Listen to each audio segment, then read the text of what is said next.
In the slug video, I showed how we could take these four nulls that are moving along this path using lead the follower. I showed how we could turn those using surface voxels into this little slug creature.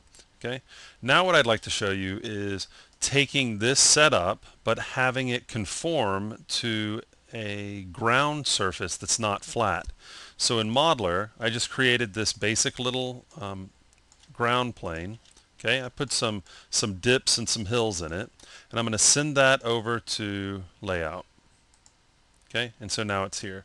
And of course my nulls, we can barely see them because they're going underneath the ground. But I want them to conform to the ground, but I don't want to have to hand key the animation. So what I'm going to do is with the ground selected, hit M for motion options, and under add modifier, I'm going to make it a sticky surface. Okay. With that selected, I'm going to go and select the slug null, the first null we created to drive the other nulls. And for add modifier, I'm going to make it sticky. Okay, let's close this for a second. And now we can see that our nulls are conforming to, our sticky null is conforming to the sticky surface. Okay, now because it's conforming, it's kind of pulling them a little farther apart than we had when it was just going in a straight line. So we start to get a little separation, but the voxels are still blending together.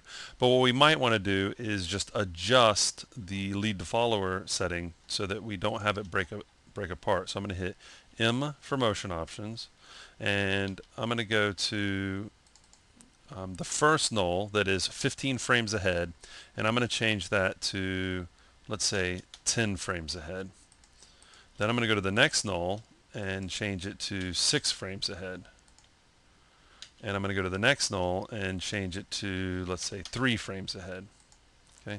So what I did was I tightened these up a little bit so that we won't get the separation as it passes by.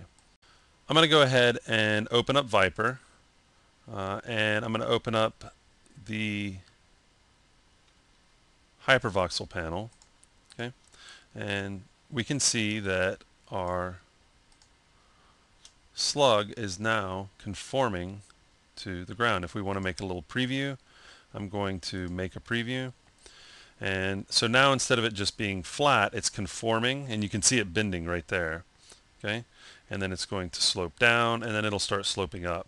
So using the ground as a sticky surface and then applying sticky to the null that's leading all of the, that's controlling all the other nulls, allows us to, let me just push play, there we go, allows us to, you can even see it kind of twisting because the nulls are aligning to the surface.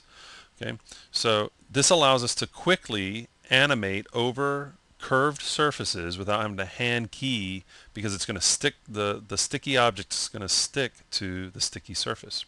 So that's just a quick look at using the sticky and sticky surface motion options in the motion options panel, and applying it to the little slug we made in the slug video.